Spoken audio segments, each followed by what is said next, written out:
ఈ state level workshop Jal Jeevan missions ఇంప్లిమెంటేషన్కి సంబంధించి ఈ స్టేట్ లెవెల్ వర్క్షాప్కి వచ్చేసిన 26 జిల్లాల నుంచి వచ్చిన సూపరింటెండెంట్ ఇంజనీర్స్కి, ఎగ్జిక్యూటివ్ ఇంజనీర్స్కి, అలాగే ఇక్కడికి వచ్చిన మీడియా సన్నిహితులకి నా హృదయపూర్వక నమస్కారాలు.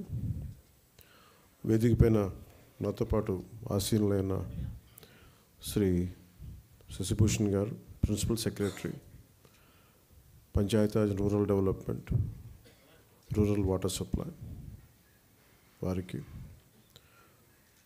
శ్రీ కృష్ణతేజ గారికి, commissioner Panchayati Raj and rural development, Sanjeev Reddy గారికి, engineer in chief rural water supply, Venkateswara Rao గారికి, engineer in chief water resources, అలాగే హరిప్రసాద్ గారికి, గౌరవ ఎమ్మెల్సీ శాసనమండలి సభ్యులకి నా హృదయపూర్వక నమస్కారాలు.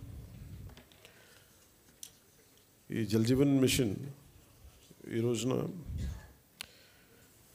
ఒక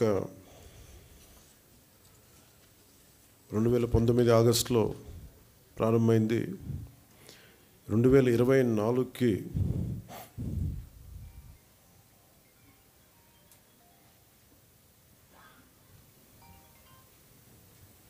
క్షమించాలి 2024కి దీన్ని మరింత బలోపేతం చేయాలని. ఇప్పుడు దాకా జల్ జీవన్ మిషన్ కేవలం నీటిని అందించడం దాని వరకే అంతవరకు పరిమితమైంది. ఇది గౌరవ ప్రధానమంత్రి శ్రీ నరేంద్ర మోదీ గారి కళ.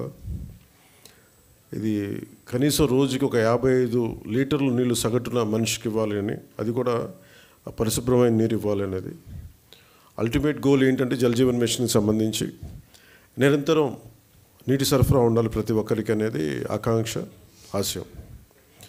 దాంట్లో కనీసం ముందస్తుగా కనీసం 55 లీటర్లు కనీసం ఇవ్వాలి అనేది ఆకాంక్షతోటి స్టార్ట్ అయింది.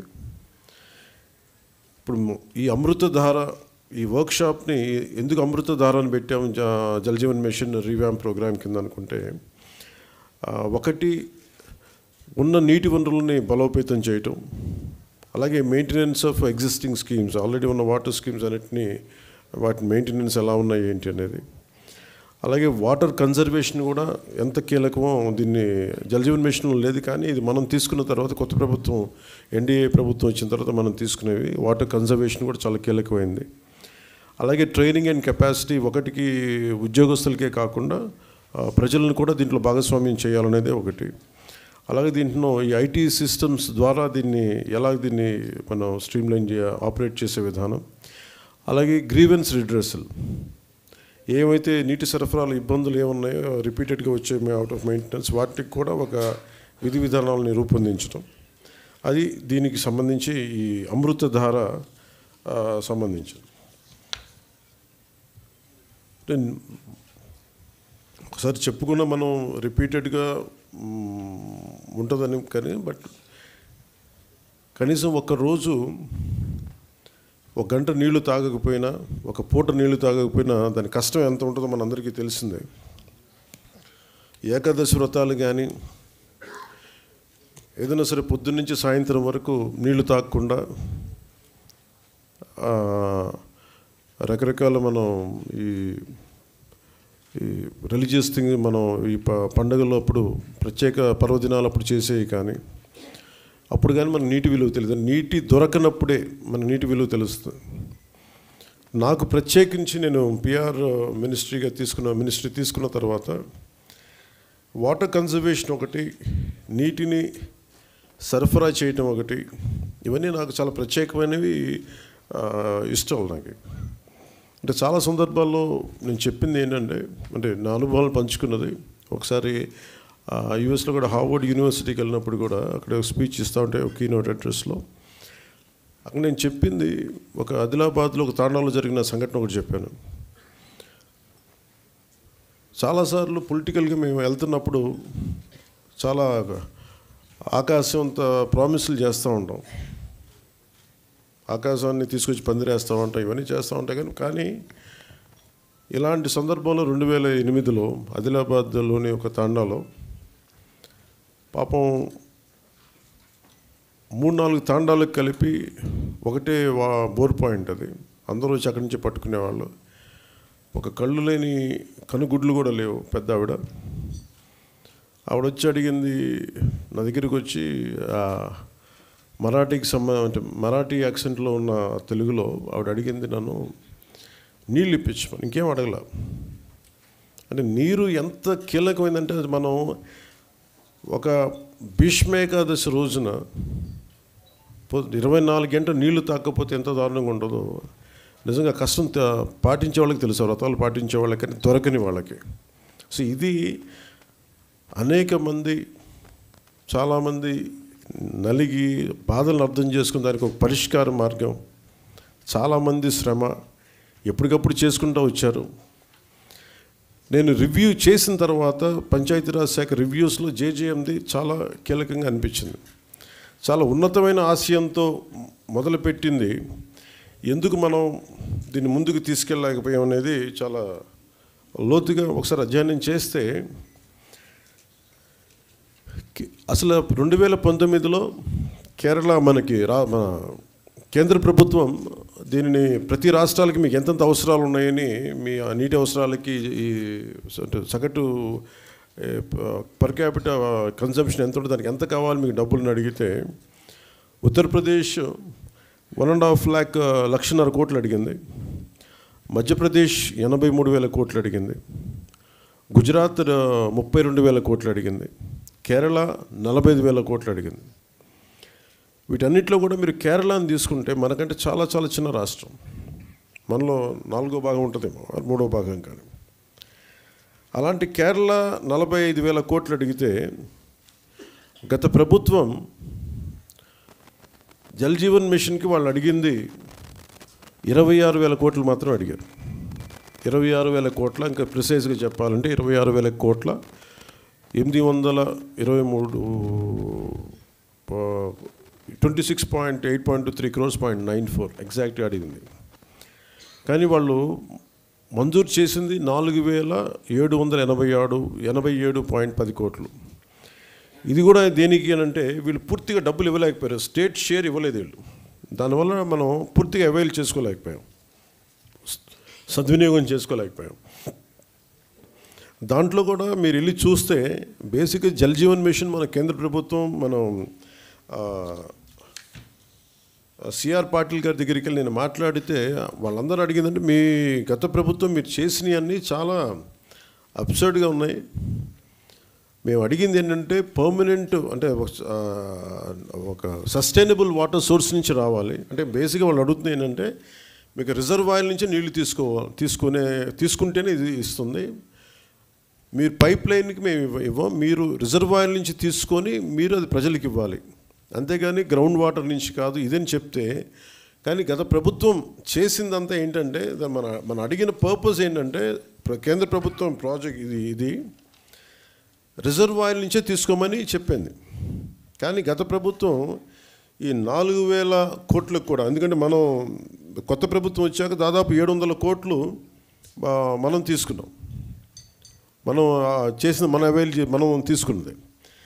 ఇప్పుడు జల్ జీవన్ మిషన్ కింద వాళ్ళు అడిగింది ఏంటంటే మనకున్న దాదాపు 38 మేజర్ సస్టైనబుల్ సోర్స్ రిజర్వాయర్స్ ఉన్నాయి మనకి, వాటికి సంబంధించి 95.44 ట్యాప్ కనెక్షన్స్కి 38 ఈ వాటర్ రిసోర్సెస్ నుంచి సస్టైనబుల్ వాటర్ రిసోర్స్ని తీసుకోమని ప్రతిపాదన ఉంది. కానీ గత ప్రభుత్వం ఏం చేసిందంటే 4,000 కోట్లు కూడా గ్రౌండ్ లెవెల్లో చూస్తే కంప్లీట్గా కేంద్ర ప్రభుత్వం నిబంధనలకు వ్యతిరేకంగా చేశారు. ఏదో 1-2 స్కీములు తప్ప మిగతావన్నీ కూడా, అంటే ముందు పైపులు కొనేశారు. ఫస్ట్ ఎక్కడైనా సరే మనం నీటిని ఎక్కడి నుంచి తెచ్చుకుంటాం అనేది గుర్తించడం మానేసి ముందు పైపులు వేసేసారు, అవసరమైతే ఒక బోర్ పాయింట్ తవ్వేశారు. అలా ఇచ్చేస్తే ఇక్కడ మీకు చూపించదలుచుకుంది ఈ ఈ 2 మ్యాప్స్ ఉన్నాయి ఇక్కడ. యాక్చువల్ జల్ జీవన్ మిషన్ తాలూకు ముఖ్య ఉద్దేశం ఇది. 38 సస్టైనబుల్ రిజర్వాయర్స్ నుంచి ఇది దీని మ్యాపింగ్ ఇలా ఉండాలి. ఈ రెడ్ ఎందుకున్నాయి ఇక్కడ, ఈ రెడ్ ఇవన్నీ ఎందుకున్నాయి అంటే ఇవన్నీ బోర్ పాయింట్స్తో చేసింది.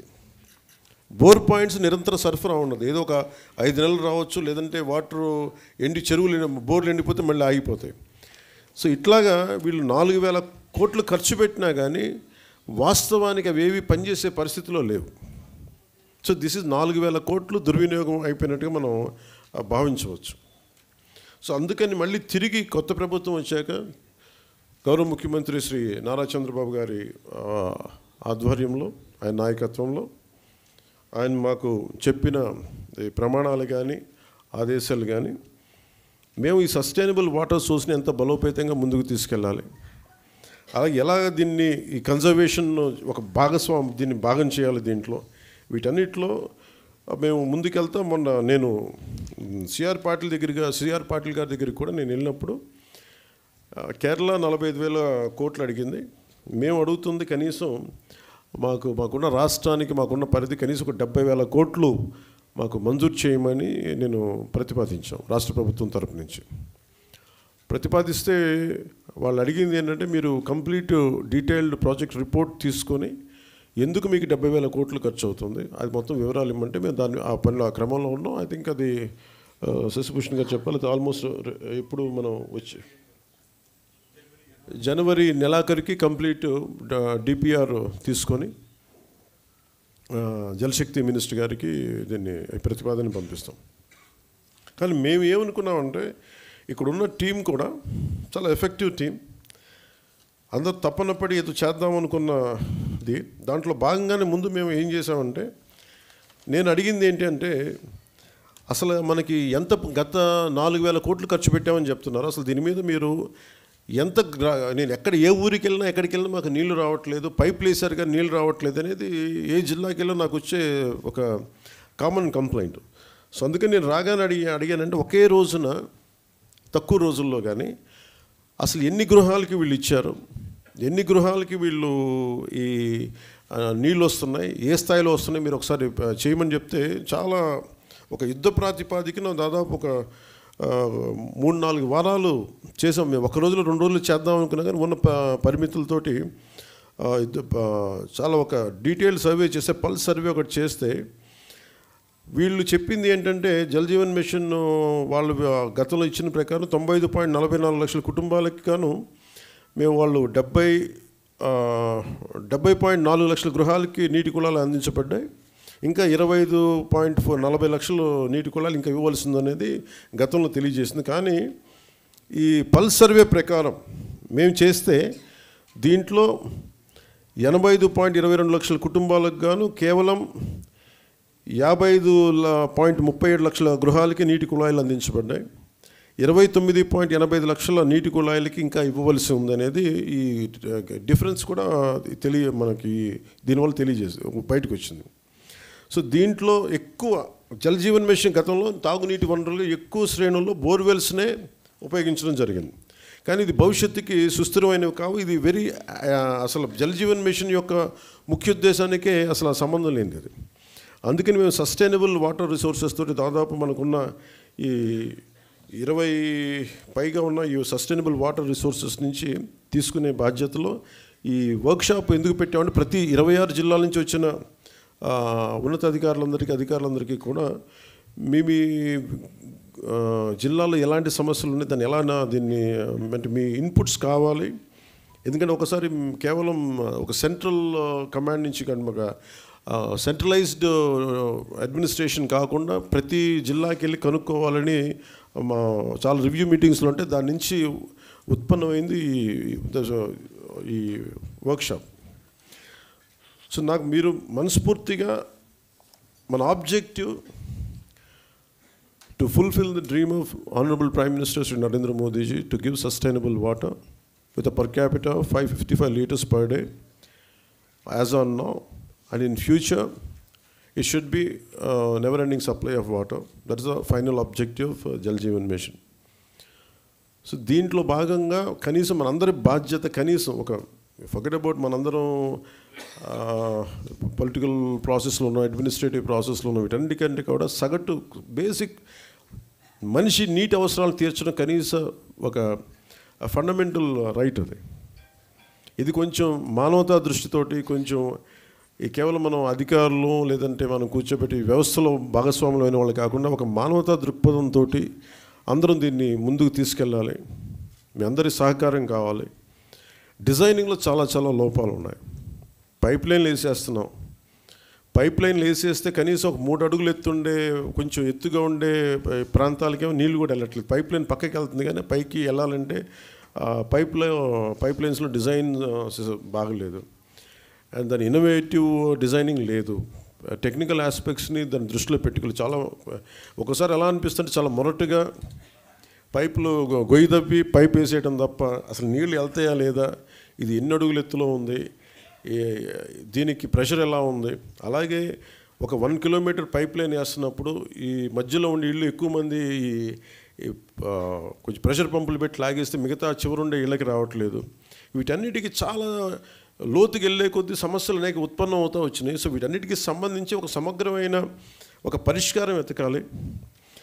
ఇప్పటికీ మన శశిభూషణ్ గారు బిగినింగ్లో మేము మాట్లాడుకుంటా ఉంటే భారతదేశ ప్రభుత్వం స్వాతంత్రం వచ్చినప్పటి నుంచి మామూలు డబ్బు ఖర్చు పెట్టలేదు. దాదాపు ఏదో ఒక లెక్క తీస్తే దాదాపు 1,00,000, I think more than 1 lakh crores I think till now government of India had spent. ఇంత డబ్బు ఖర్చు పెట్టి కూడా ఇంకా ఒక ఆదిలాబాద్ తాండాలో ఉండే ఒక పెద్దావిడి కానీ, కళ్ళు లేని పెద్దావిడి కానీ, మొన్న నేను పిఠాపురం వెళ్తే ఇంకా మాకు నీళ్ళు రావట్లేదని ఒక ప్రాంతానికి వెళ్తే నీళ్ళు రావడం చాలా పల్చగా వస్తున్నాయి అనేది. అంటే ఆల్మోస్ట్ అంటే ఎంత సన్నటి దారంటే ఒక 30 మంది వెయిట్ చేయాలి. అది ఎప్పటికీ నిండాను. అది ఒక ఉన్నది 2 గంటలు. ఆ 2 గంటల్లో 30 మంది పట్టుకోవాలి. కనీసం అది బకెట్ నిండటానికి కనీసం 10 నిమిషాలు పడుతుంది. అంటే 55 లీటర్స్ అనేది మనం ఇచ్చినా కానీ ఆ వచ్చే ధార ఇవన్నీ ఇంజనీరింగ్ ఇష్యూస్, ఇవన్నీ వాటిని కూడా కరెక్ట్ చేయాలి. సో వీటన్నిటిని సమగ్రంగా అన్ని సమస్యల్ని పెట్టుకొని ఎలా చేయాలి దీనికి ముందుకనేది కృష్ణతేజ గారితో, మన ప్రిన్సిపల్ సెక్రటరీ మన శశిభూషణ్ గారితో, సంజీవ్ రెడ్డి గారితో వీళ్ళందరితో మాట్లాడి దీనికి ఒక పరిష్కారం ఎతకాలి. ఎందుకంటే ప్రతిసారి డబ్బు ఖర్చు పెట్టేస్తున్నాం, ఇంటెండెడ్ రిజల్ట్ అయితే రావట్లేదు. ఇది ఒక బయట ఏముందంటే కేంద్రంలో కూడా చాలాసార్లు ఇది దుర్వినియోగం అవుతున్నాయి నిధులు. అండ్ అందుకని మీరు ఎలా చేస్తారనేది నన్ను సిఆర్ పాటిల్ గారు అడిగినప్పుడు ఐ గేవ్ మై కమిట్మెంట్. నేను పంచాయతీరాజ్ శాఖని తీసుకున్న తర్వాత దీన్ని బలోపేతం చేస్తాను. అలాగే rural water supply Jal Jeevan మిషన్ని చాలా బలంగా ముందుకు తీసుకెళ్తాం. అవసరమైన చోట ఇన్నోవేషను, అలాగే టెక్నాలజికల్ ఏమేమైతే మనం మరి హెల్ప్ తీసుకోవాలి అవన్నీ తీసుకుంటాం. అందుకని దీన్ని పొడిగించమని కోరాను. 21కి ఇంకొక సంవత్సరంలో అయిపోద్ది, ఈ జనవరికి అయిపోద్ది. కానీ మేము పొడిగించమని కోరాం. అలాగే అదనంగా నిధులు కూడా కోరాం మేము. ఇది ఎందుకంటే మేము పెట్టుకుంది ఏంటంటే ఇది స్టేట్ నిజంగా సఫర్ అవుతుంది. నేను ప్రత్యక్షంగా ఎన్ని చోట్ల తిరిగాను. గత ప్రభుత్వం కనీసం ఫిల్టర్ బెడ్స్ తాలూకు ఇసుక మార్చాలి. అంటే ఒక 5 లక్షలు ఫిల్టర్ బెడ్స్ని కూడా మార్చాలి. అలాగే మనకి ఇప్పుడు ఈ సస్టైనబుల్, అలాగే మనం వాటర్ షెడ్ మేనేజ్మెంట్ కానీ, అలాగే మనం నీటి వనరులను సంరక్షించుకోవడం కానీ, పెద్ద ఎత్తులో ప్రజలను కూడా దీన్ని భాగస్వామ్యం చేయాలి. వీటన్నిటిని అన్నిటినీ సమగ్రంగా తీసుకుని ఒక హోలిస్టిక్ ప్లానింగ్ తోటి ఈ జేజేఎంని మనం ఆంధ్రప్రదేశ్కి దీన్ని అమృతధారగా దీన్ని నామకరణం చేసి దీన్ని ముందుకు తీసుకెళ్తున్నాం. దీని ఆబ్జెక్టివ్ ఆర్ క్వైట్ సుపీరియర్.